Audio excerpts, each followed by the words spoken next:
青青，你公公婆婆怎么连个影儿都没见着？全家5口一起堵车啊！婆家嫌弃我娘家穷，连我妈75寿都故意不放鸽子。唉，可转头听说我妈老房子拆迁赔了200多万，沈清他妈拆迁赔了200多万。青青啊，你妈那拆迁款，先给思思买个学区房呗。那是我妈的养老钱。你什么意思啊？你作为思思的妈，买个房怎么你了？想到这群白眼狼，我转手拨通了一个电话。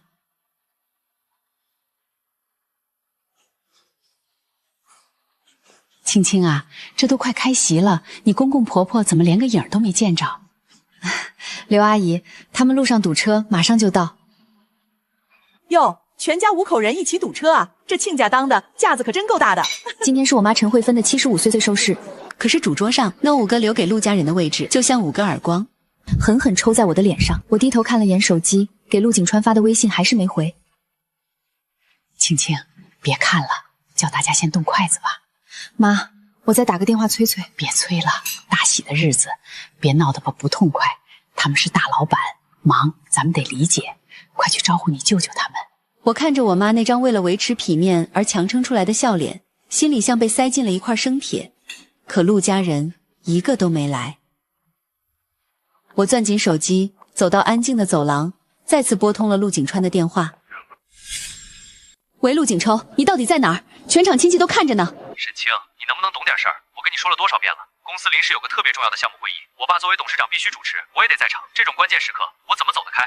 陆景抽，今天是我妈75岁大寿，你昨天怎么答应我的？我也没想到会突发状况啊。再说了，菲菲单位今天也临时加班，我妈得在家帮着带孩子，大家是真的抽不出空。是尊严的问题。行了行了，没完没了了是吧？我这正忙着呢，挂了。听着电话里传来的忙音，我气得浑身发抖。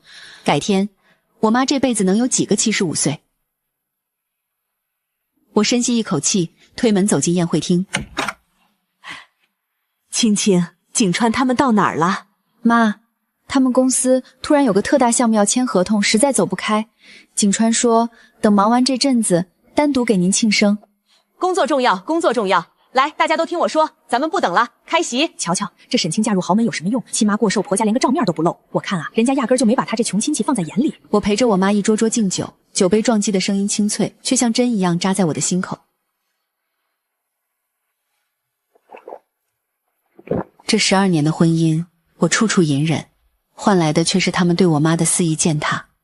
正当我到收银台时，沈小姐您好，一共是72300块，请问是刷卡还是现金？沈小姐您好，一共是72300块，请问是刷卡还是现金？不是说好预付了吗？之前的2万块是定金，这是余款。我看着账单上的数字，再回想主桌那5个空位，陆景川昨天亲口跟我说，这顿饭由他们陆家全包了，让我什么都别管。这顿饭我们陆家全包了。妈，您先去陪舅舅，我这儿办手续。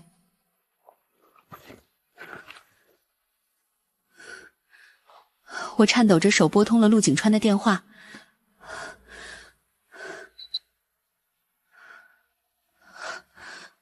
被挂断了。那一刻，我感觉自己像个被人当众剥光的跳梁小丑。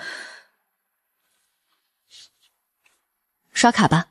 输入密码的时候，我的眼泪忍不住掉下来。这7万3相当于我妈3年的退休金。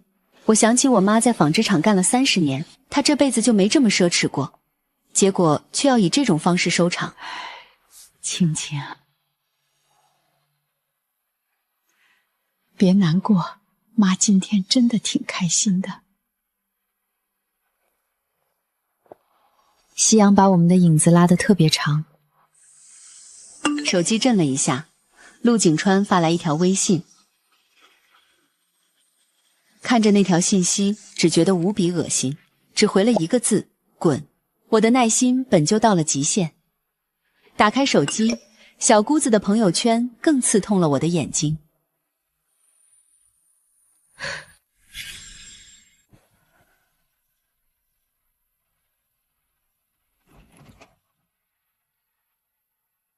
我把思思哄睡后，陆景川才醉醺醺地推门进来。妈回去了。回去了。今天这事儿确实抱歉，但你也得理解我。那个项目直接关系到我爸明年能不能连任商会理事，这种应酬我推得掉吗？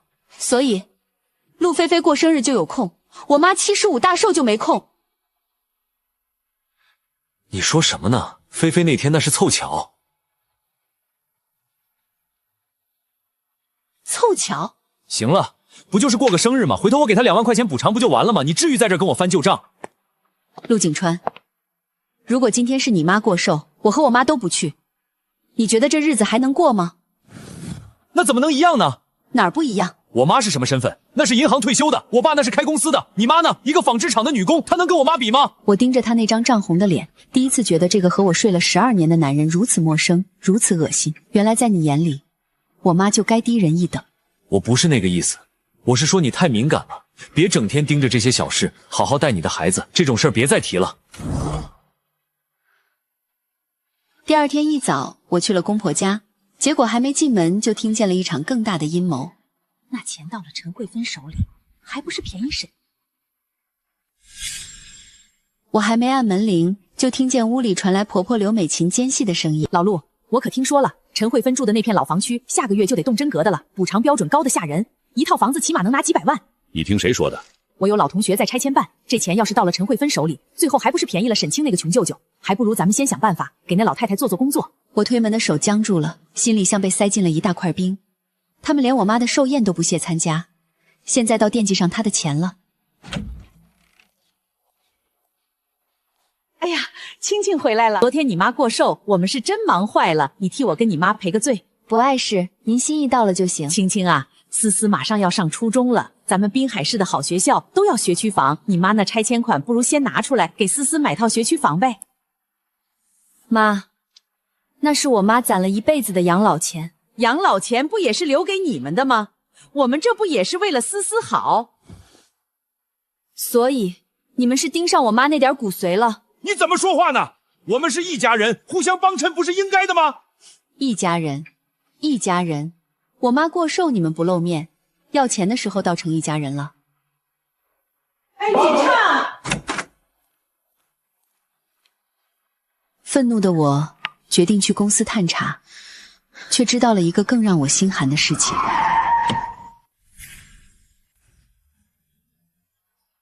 一路上我都在自我安慰，这12年的婚姻，我太想抓到一根救命稻草了。沈姐，您怎么亲自过来了？思思落了个东西在她这儿。对了，上周六景川加班挺晚吧？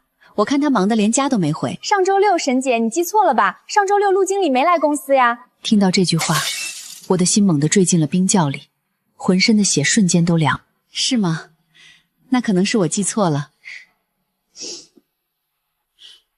我转过身，快步走出公司大楼。这12年的婚姻，我掏心掏肺，到底还有多少事是他合伙全家一起瞒着我的？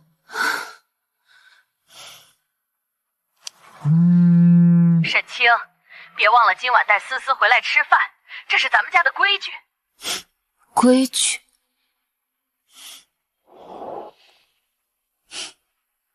行，今晚我就看看你们陆家人的戏演得有多真。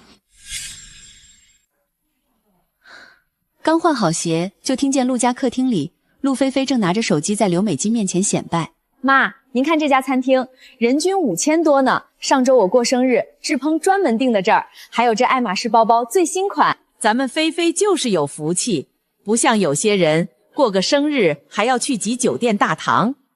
我站在玄关处，浑身冰冷，如坠冰窟。上周六我妈75大寿，他们口口声声说开会，结果真相竟然是全家人聚在一起给陆菲菲过生日，他们就把我妈像个傻子一样晾在酒店整整1晚上。哟，嫂子来了。妈妈，奶奶是不是不喜欢外婆？宝贝，为什么这么想？刚才在门口，我听见奶奶跟小姑姑说，外婆家以前很穷，妈妈能嫁给爸爸那是天大的福。嫂子，上周六我是真忙，局里临时有个紧急会议，实在是没办法。我紧紧抱住女儿，咬着牙不让自己当场发作。在他们眼里，我妈的尊严连陆菲菲的一顿生日饭都不如，甚至连我的女儿都被他们灌输这种阶级观念。我妈的拆迁通知书正式下达，陆家人的狐狸尾巴彻底露出来了。陈阿姨，手续都办好了，285万补偿款，下个月准时到账。青青，这下妈再也不用拖累你了。这笔钱是她大半辈子的委屈换来的，我绝对不允许任何人动她分毫。钱总，您来了。您放心，西城区这片老房区，咱们公司已经中标了。对，一切都按您说的办。陆总，西城区项目，难道他们盯上我妈的不仅是这笔拆迁款？妈，手续办完了，咱们先回家。回到家，刚推开门，陆景川连衣服都没换就迎了上来。沈清，妈那边拆迁的手续办得怎么样了？办好了，285万。那是好事啊！你看，思思的教育基金还没着落，要不先拿出来改善改善生活。看着这副迫不及待的嘴脸，我全明白了。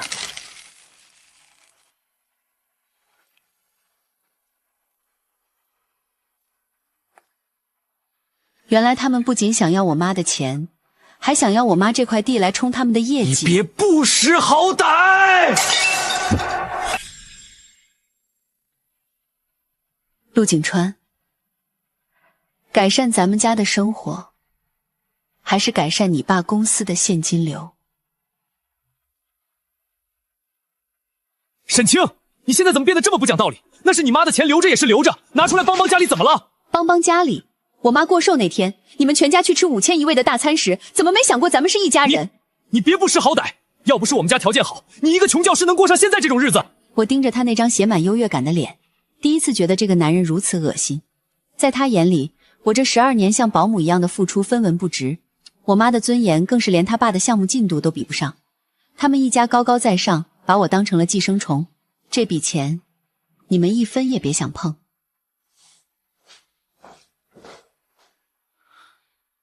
行，沈清，你要是这么绝，咱们这日子也别过了。12年，为了维持这个家，我咽下了所有的委屈。现在我忍够了。我翻开通讯录，找到了那个尘封10年的号码，指尖都在颤抖。我一个人坐在黑暗的客厅里，眼泪止不住的流。我想起了远在省城的舅舅，他退休前是省纪委的高级官员。这些年我为了所谓的自尊心，从未求过他一次。我翻出那个存了10几年的号码，深吸一口气，拨通了。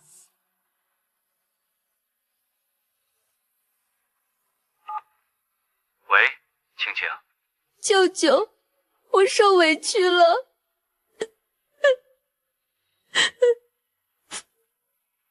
青青别哭，舅舅在呢。怎么了？是陆家欺负你了？我妈过寿，他们全家一个都没来，现在又盯着我妈的拆迁款，想算计那块地。他们家那个西城项目是陆建国在负责。是，陆菲菲也在规划局帮忙盯着。好，我知道了。青青，你放心，舅舅会让他们明白什么叫真正的尊重。你不是没人护着的野孩子，明白吗？舅舅，这些年我一直报喜不报忧，是我错了。青青，别哭，舅舅还没死呢，滨海市还轮不到他们陆家在这儿撒疯。他们不仅羞辱我妈，现在还盯着那笔拆迁款，想逼我妈早点签字给他们腾地方。哼，这就是典型的吃绝母，他们以为你背后没人。青青，这事儿交给舅舅。舅舅，谢谢你。别说了，等我消息。挂断电话，我靠在床头，第一次觉得心里这么踏实。那一晚，我看着身边熟睡的陆景川，他依然是一副成功项目经理的自傲模样，浑然不知他的世界即将倾斜。我妈为了省钱，连件新衣服都舍不得买的一个人，却被陆家当成一个可以随时吸血的工具人。他们以为我是那个可以随意拿捏的小学老师，却忘了我妈陈慧芬唯一的弟弟是谁。我不仅要拿回尊严，还要让他们为那场空荡荡的寿宴付出代价。就在陆家还在做发财梦时，第一记耳光狠狠甩在了陆菲菲的脸上。周四下午，我正在学校批作业。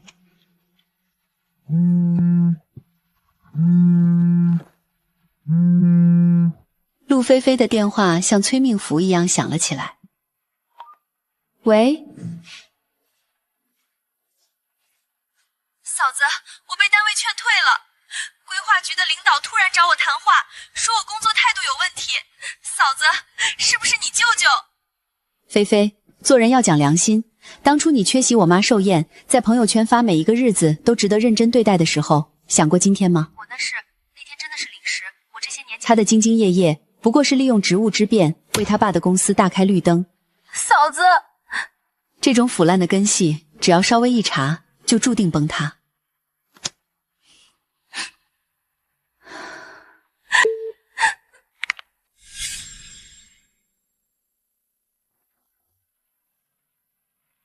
傍晚时分，陆景川和刘美琴闯进了我家。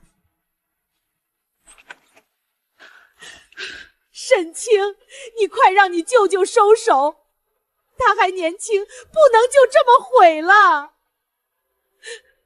沈清，你这个狠心毒妇，我们是一家人啊，你居然下这么狠的手！你们那天根本没有会议，而是全家在给陆菲菲过生日，对不对？沈清，你就是一个穷教师，要不是高攀了我们陆家，你能住上江畔华皇？你有什么资格在这儿？我看着陆景川，他竟然没有出言阻止他妈的辱骂，只是冷冷地看着我。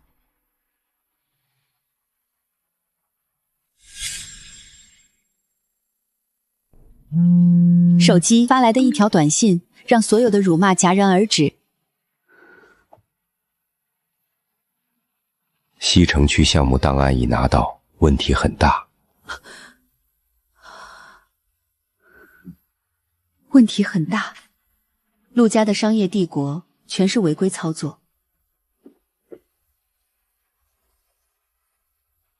陆菲菲利用职务便利给父亲开路，陆建国行贿，这些人全在犯罪。他一直以为自己是靠能力，却不知他爸背地里做了多少违法交易。陆家想让我妈拿拆迁款来改善咱们家的生活，其实是填补他们公司的财务窟窿。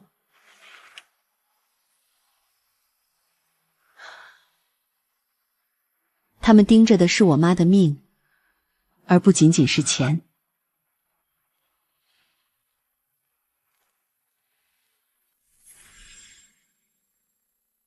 走进舅舅林卫东的书房，那种平静中透着的威严感让我瞬间安定下来。舅舅递给我一个牛皮纸档案袋，沈清，打开看看。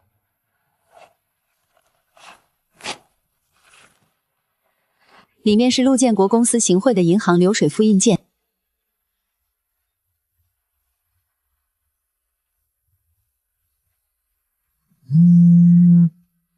嫂子，我被单位劝退了，嫂子，求求你让你舅舅收手吧，我给你跪下了。菲菲，当你坐在5星级酒店庆祝生日，把我妈一个人晾在寿宴主桌的时候，你想过给谁跪下吗？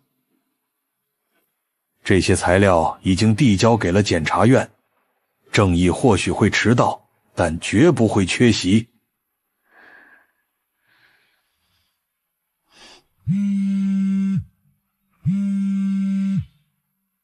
沈清，我最后问你一次，让你舅舅收手，不然咱们就离婚。他以为离婚对他这个高高在上的陆经理来说是恩赐，是对我这个穷教师最大的威胁。但我只是笑了笑，拿出文件仔细查看起来。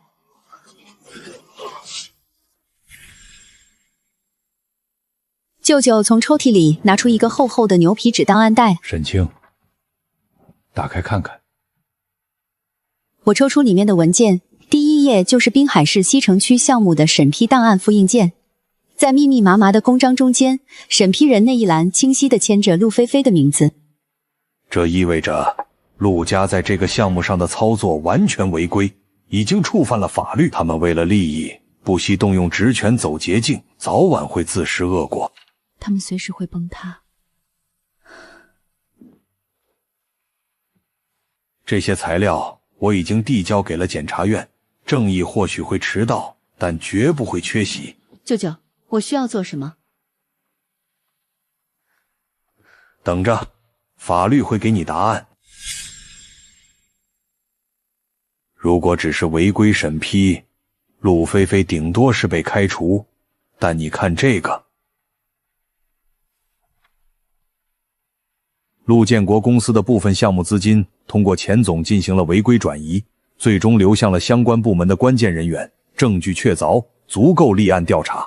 沈清，这些年你受委屈了，舅舅不能看着你被人欺负还坐视不管，更不能让他们的违规行为逍遥法外。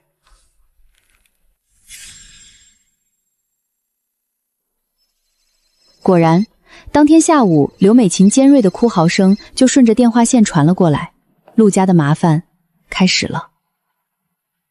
沈清，出大事了，你快回来啊！什么事？你爸被带走了。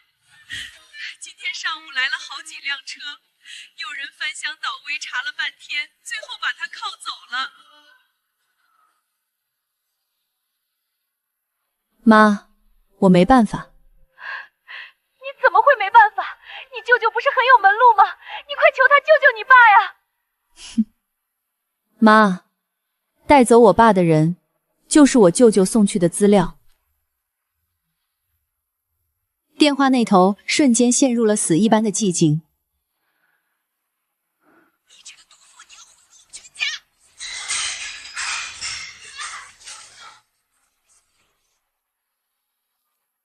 我直接挂断了电话。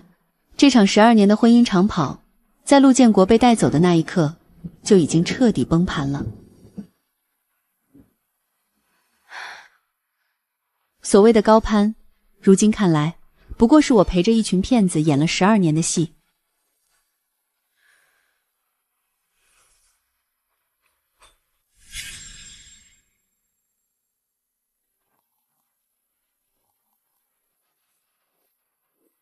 公司被查封了，钱总也进去了。陆菲菲现在被单位叫去谈话，估计这辈子都毁了。沈清，12年夫妻，你真的要这么狠吗？我只问你一件事，你老实回答我。我妈75大寿那天，你们到底为什么不来？别拿项目会议当借口。我去过你们公司，那天你根本就没去上班。我妈说，一个纺织厂女工的生日有什么好去的？偏偏那天菲菲说自己运势不好，非要全家人聚在高档餐厅给她提前过生日冲喜。我在电话里骗你说在开会，其实全家人正围在5000元一位的餐桌前欢声笑语，把你妈一个人晾在酒店了，等了整整2个小时。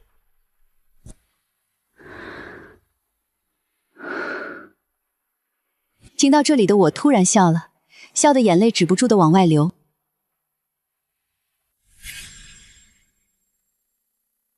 陆景川，你知道那天我妈跟我说什么吗？她说你们工作忙，她能理解。她为了不让我在亲戚面前丢脸，强撑着笑脸说没事，让大家先吃饭。她这辈子就办过这么一次寿宴，只想让亲家看看她把女儿教的有多好。可你们却连一个施舍的眼神都不肯给。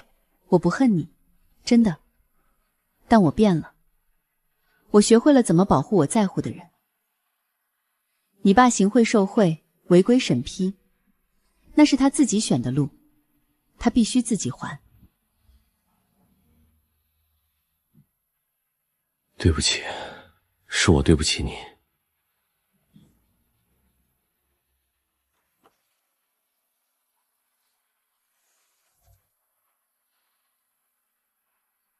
1个月后，陆建国被正式批捕，陆菲菲被单位开除并全行业拉黑，陆家的公司彻底垮了，刘美琴一夜之间白了头。而我特意去剪了一个干净利落的新发型，仿佛把过去的晦气一并剪断，然后拿着属于我的那份清算协议，彻底走出了陆家的阴影。就在我以为生活重归平静时，陆景川居然要和我争夺思思的抚养权。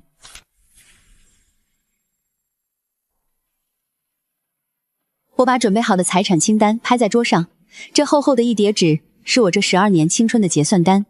陆景川看着上面清晰的账目，手开始微微发抖，眼底闪过一丝慌乱。他咬了咬牙，竟然想用女儿思思的抚养权来威胁我。思思是我陆家的种，你休想带走她！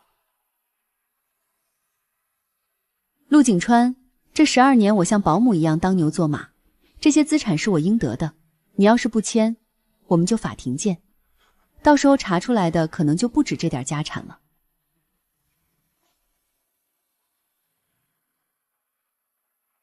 他颤抖着拿起笔，在协议书上签了字。那一刻，我仿佛听到了身上枷锁碎裂的声音。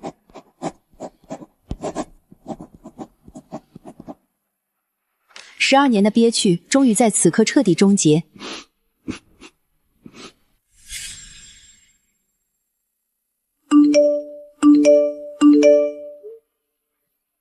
陆建国被正式批捕的消息，在滨海市的圈子里炸开了锅。喂，王姐啊，是我。陆景川站在客厅中央，整个人魂都丢了，全没了。曾经那些跟在陆家屁股后面转，口口声声叫着陆总的朋友，纷纷和陆家划清界限。我冷眼看着这一切，没有一丝同情。思思，我们走。这都是他们自己选的路，理应自己承担后果。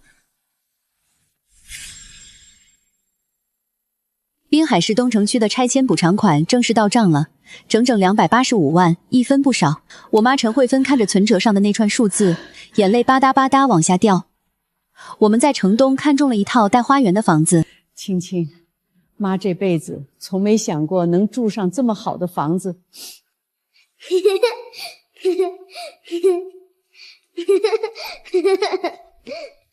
思思在客厅里兴奋地跑来跑去。就在我们沉浸在搬新家的喜悦中时，我接到了校长的紧急约谈。沈老师，你的教学成果大家有目共睹，下学期年级组长的位置非你莫属。谢谢校长，我一定不辜负您的信任。哎呦，沈组长，恭喜恭喜啊！大家一起努力。以前那些跟着刘美琴私下里议论我高攀的远房亲戚，突然换了一副面孔。他们疯狂发信息问我需不需要帮忙搬家，甚至还有人拐弯抹角地打听我舅舅的喜好。我看着手机屏幕上不断跳动的名字，冷笑一声，直接选择了批量删除。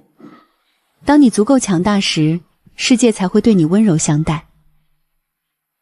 我不再是那个需要看陆家人眼色生活的小媳妇。我是滨海市第3小学的年级组长沈清。搬家前夕，我在老巷子口遇到了被降职后的陆景川。让开！听说你要搬家了，我来帮你搬吧。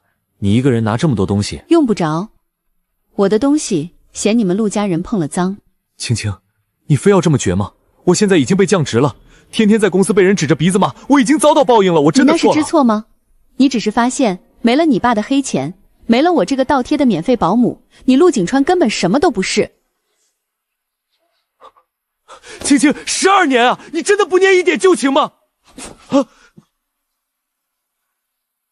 陆景川，咱们之间只有清算，没有旧情。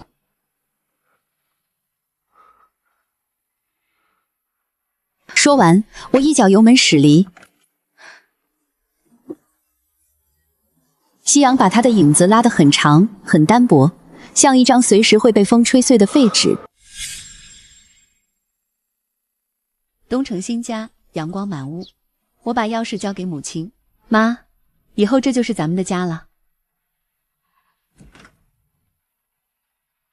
母亲穿着新买的深蓝色旗袍，站在宽敞客厅，手足无措地摸摸沙发，她声音颤抖：“青青啊，这房子真的是咱们的啦？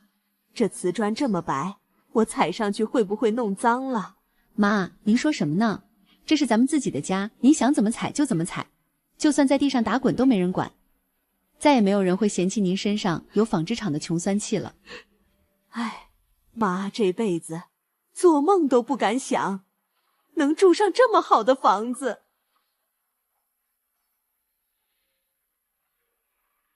妈妈，快来呀！思思从房间跑出来，我终于有属于自己的独立书桌啦，还有一个超级大的飘窗。喜欢吗？超级喜欢，比在奶奶家好10000倍。看着母亲和女儿脸上肆无忌惮的笑容，我心里那块压了12年的石头终于彻底粉碎。我出门给思思买文具，在附近超市撞见被人指责的陆菲菲。超市收银台旁，我听见一位大妈高声指责：“你怎么搞的？这盒排骨明明贴着打折黄天，你凭什么按原价给我扫？”我看过去，收银台后站着的女人正慌乱道歉：“对不起，阿姨，是我没看清标签，我这就给你退差价。”这声音是陆菲菲。没长眼睛就别干活，叫你们经理来，我要投诉。阿姨，求您了，别叫经理，我今天已经被罚了，再扣我连饭都吃不起了。陆菲菲急得落泪，曾经拎名牌包的手此刻变得粗糙。大妈一把甩开她，陆菲菲踉跄一下，抬头正好看到我，她脸色惨白，僵在原地，手里的扫描枪掉在地上。她嘴唇哆嗦：“嫂，沈清。”我冷冷看着她，曾经轻视我母亲、炫耀仪式感的她，终于尝到被人随意指责的滋味。我没有同情，直接走向另一个通道。陆菲菲的惨状只是开始。半夜，陆景川的电话暴露了他们的绝境。凌晨2点，手机突然震动。喂，青青，是我，你先别挂，算我求你，听我说完行吗？说，我妈心脏出了大问题，现在躺在医院里。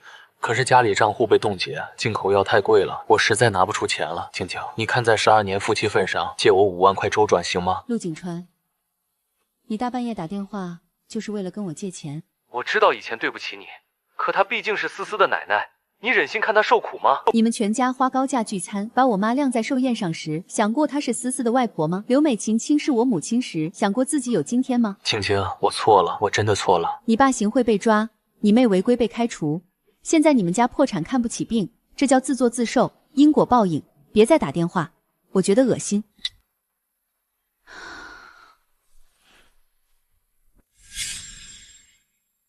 沈清老师，恭喜你啊，升职文件正式下达了。年级组长的担子很重，但我相信你的能力。你最近的教学状态特别好，整个人都在发光。谢谢校长，我一定不辜负您的信任。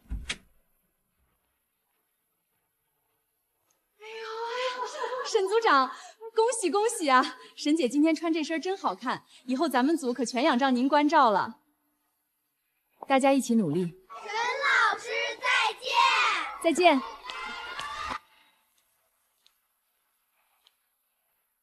沈女士，这件真丝裙你喜欢很久了，今天试吗？不用试了，按我的尺码包起来，刷卡。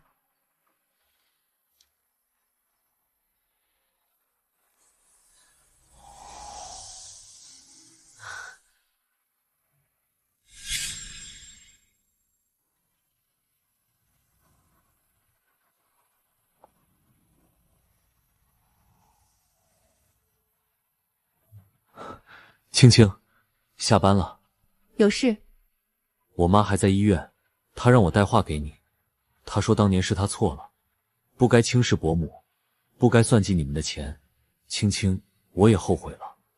后悔？你们道歉不是因为真的错了，而是因为你们过得太惨，才想起我这个好拿捏的人。青青，不是的，我是真的。现在认错太晚了，过去的就让它过去。你们的死活和我和思思再也无关，以后别出现在我生活里。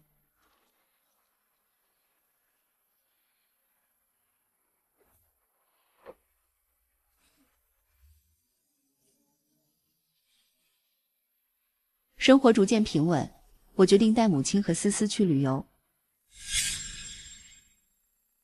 洱海边，海风温柔。青青，这水真蓝。妈这辈子围着灶台转，在陆家连大气都不敢喘，第一次知道世界这么大。妈，以后咱们年年出来看世界。您现在是新家主人，不用看任何人脸色。唉，是啊，当初早点离开那个泥潭就好了。现在也不晚，咱们好日子才刚开始。外婆，妈妈，快点！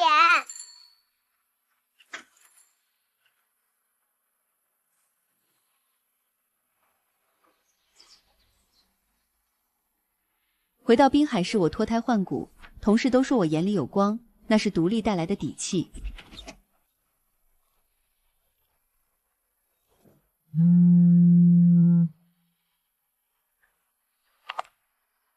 喂，舅舅。青青，陆建国的判决下来了。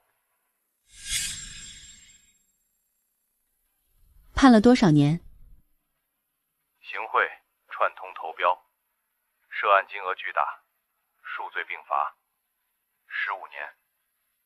那个钱总也一并处理。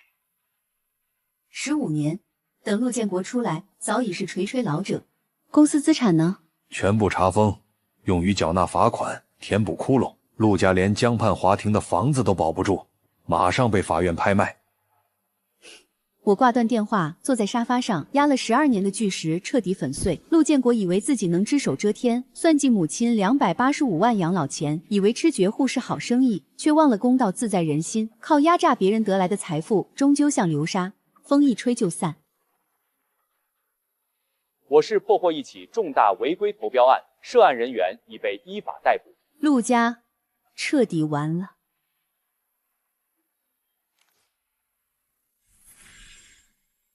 陆家倒台的影响比想象更猛烈。周末，我带思思去商场吃火锅，路过后厨，盘子怎么洗的？还有油印儿，不想干就滚！对不起两班，我马上重洗，您别扣我工钱。这卑微的声音让我心头一震。我透过门缝看到那个瑟瑟发抖的女人是陆菲菲。她察觉到目光，猛地抬头，正好对上我的视线，空气凝固。她下意识把手藏在围裙后。我没有嘲笑，没有落井下石，我牵着思思平静转身离开。这就是傲慢的代价。她曾经觉得我母亲不配坐上主桌，现在她只能在底层熬自己的苦日子。陆家鸡飞狗跳时，我在学校的地位迎来质的飞跃。周一例会，沈老师，这间独立办公室以后归你，沈清老师正式担任年级组长。我搬进新办公室，打扫干净，贴上班级获得的奖状，靠自己双手打拼来的尊严，比陆家施舍的任何东西都踏实。傍晚回家，一开门就闻到糖醋排骨的香味。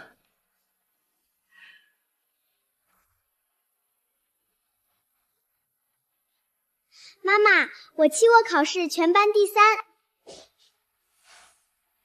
真棒！舅舅也大笑。这才是咱们老沈家的孩子，有志气。母亲笑着给舅舅倒酒，屋里满是烟火气和欢声笑语。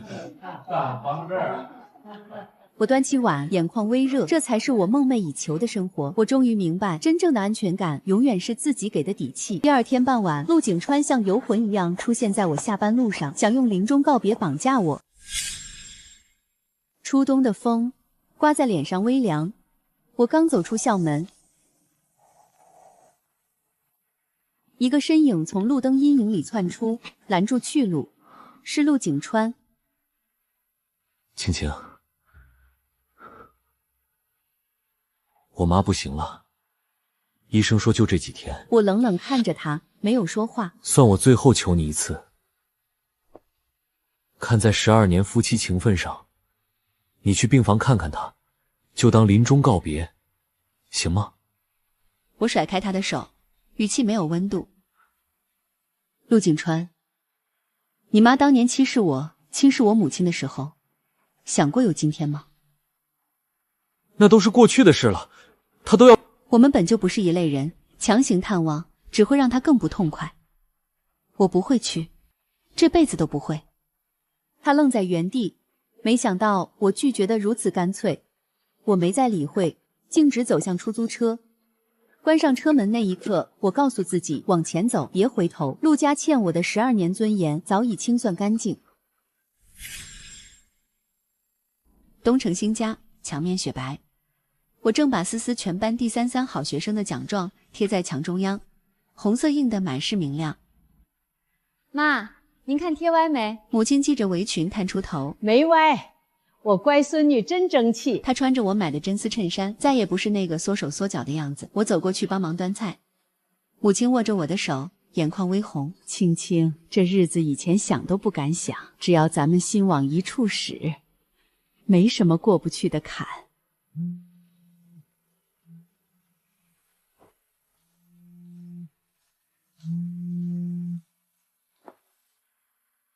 喂，是沈清吗？这里是第一看守所。对不起，我不认识这个人。我毫不犹豫挂断。拉黑号码，烂人的死活与我无关。第二天，学校办公室，沈清老师，祝贺你，年级组长任命正式生效。我双手接过，指尖微颤。谢谢校长，这不是一张纸，是我靠自己赢回的尊严。走出办公室，曾经那些窃窃私语的同事，现在个个笑着沈姐长，沈姐短。当你站得足够高，世界才会对你温柔。下班路上，我买下一直舍不得的真丝长裙，踩着高跟鞋走在路上，风扬起裙摆，只有自己挣来的底气，才叫真正的豪门。正准备给母亲买花庆祝，在校门口看到一个佝偻身影，是陆景川。他坐在路边的台阶上，手里攥着被拒绝的廉价简历。曾经不可一世的项目经理，如今下场大快人心。判了，陆建国因涉嫌行贿罪、串通投标罪，且涉案金额巨大，被正式批驳，面临漫长的刑期。正义或许会迟到，但绝不会缺席。那个钱总呢？一并落网，整个利益链条被连根拔起。舅舅冷哼一声，说了句：“陆家豪宅被查封，公司资产被拍卖。”刘美琴每天在空荡荡的出租屋里哭天喊地，却再也没有一个阔太太愿意接她的电话。我看着新闻画面，心里毫无波澜。那个为了项目不择手段、算计亲家拆迁款的陆总，现在只是铁窗后的一个编号。沈清女士，您的快递。麻烦问一下，这是什么快递？法院寄来的文书。我妈寿宴上那5个空位带来的羞辱，在这一刻被这沉重的判决书彻底抹平了。城东的一家火锅店里，热气腾腾，嘈杂声不断。我陪同事来聚餐，一抬头就看见一个穿着廉价工艺服、头发凌乱的女人正端着沉重的餐盘走过来。因为违规审批案被全行业拉黑，她在滨海市再也找不到任何一份体面的工作。那双曾经只用来拎爱马仕名牌包的手，现在正泡在刺鼻的洗洁精和残羹冷炙里，变得粗糙暗淡。他也看到了我，那一瞬间，他手里的盘子险些掉在地上。曾经的高傲，在我的名牌衣服和自信的眼神面前碎成了齑粉。弯着腰连声道歉，像一只慌乱的老鼠，再也没有了当初在朋友圈炫耀5000元大餐时的不可一世。他曾以为陆家的编制和背景是他的天，却忘了这片天本就是黑的。校门口的那棵梧桐树叶子落了一地，陆景川站在树影里，整个人瘦得脱了形。他穿着一件皱巴巴的旧夹克，卑微的让人几乎认不出来。沈清，对不起，我妈在医院里天天念叨你的名字，说陆家欠阿姨一个道歉。她说她懂了12年你的付出，懂了我们一家的自私。有些道歉，仅仅是因为你们现在过得太惨了。陆景川，有些事过去了就是过去了，往前走，别回头。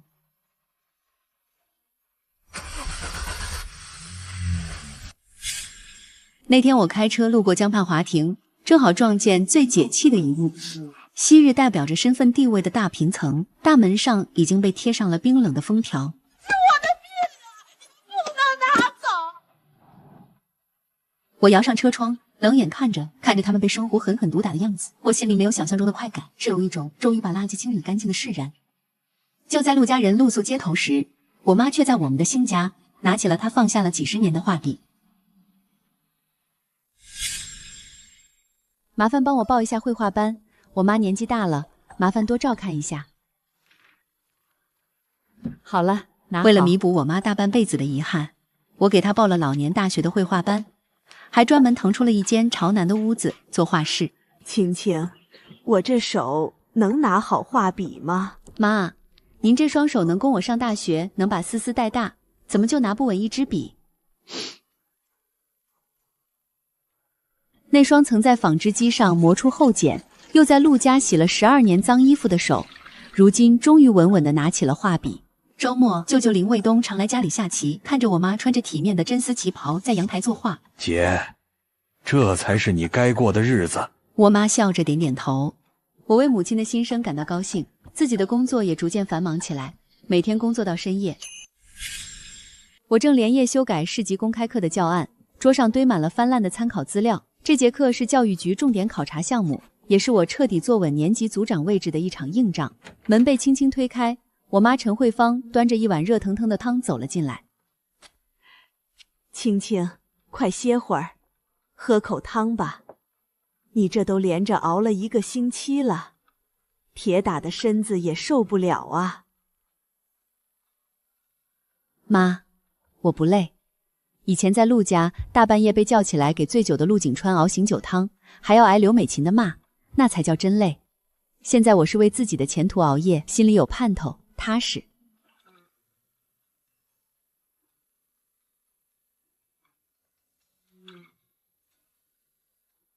各位领导，各位老师，今天这堂公开课，我想用创新教学法来探讨。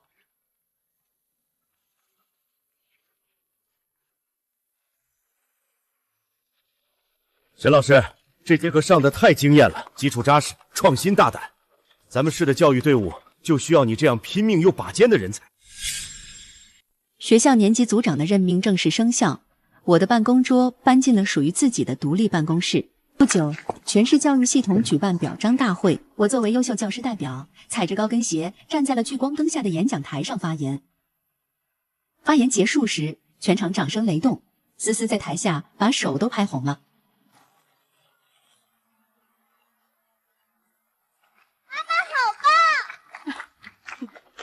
真好，校长亲自带队过来祝贺，我微笑着应酬。当我靠着自己的专业和尊严站到这个高度时，曾经那些所谓的豪门门槛，现在矮的连门槛都算不上。那天天空飘着细雨，我拿着公证书走出法院大门，迎面撞见了守在外面的陆景川。青青，菲菲快活不下去了，我妈也病重。你能不能帮帮我们？我看着他，内心毫无波澜。我们不熟。细雨洗刷着城市的旧尘，我没有回头，带着我最在乎的亲人，头也不回地走进了一场重生的春雨里。自此，我和陆家山水不相逢。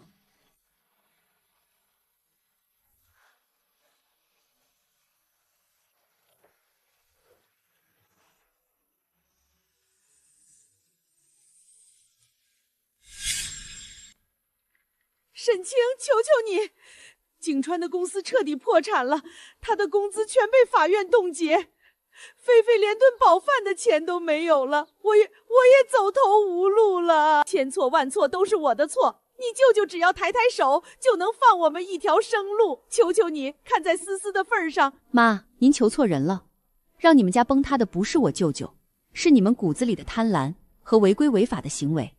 当初你们看不起我们、算计我们的时候，怎么没想过今天？路是你们自己选的，后果只能自己承担。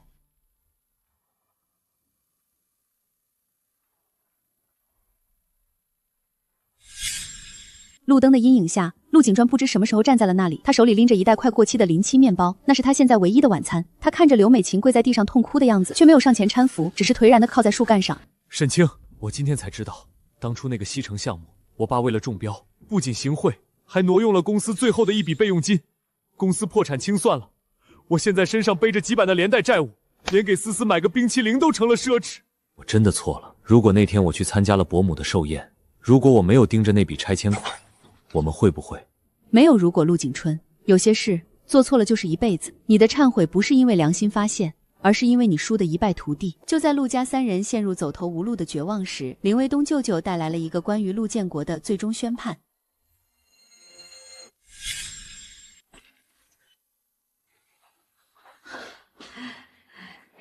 陆建国因涉嫌行贿罪、串通筹标罪，且数额特别巨大，被判处有期徒刑15年，没收全部违法所得。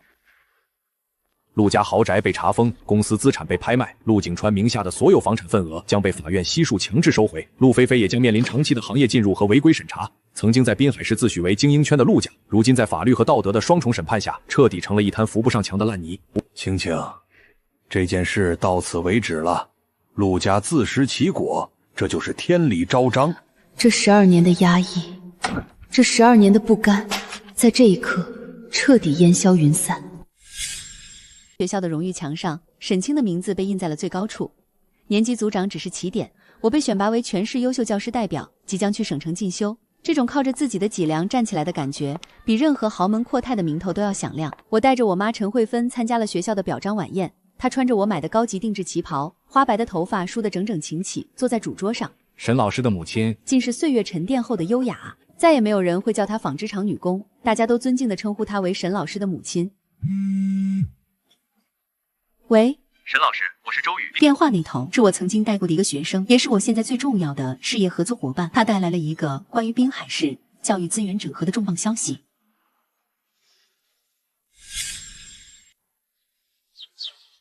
哇，好多花！听说了吗？陆家那个刘美琴啊，现在在帮人做家政呢。还有那个陆菲菲，以前多嚣张，现在在小作坊里打零工。陆景川更惨，在仓库搬货，连女儿都见不着。而我已经不再关注这些烂人了。郊外的草地上，我妈支起了画架，指尖跳跃间，一幅生机勃勃的新生跃然石上。我站在这灿烂的阳光下，深吸一口气。这一刻，我是沈组长，是陈慧芬的骄傲，是思思的英雄，我是沈清。我终于活成了自己生命里的豪门。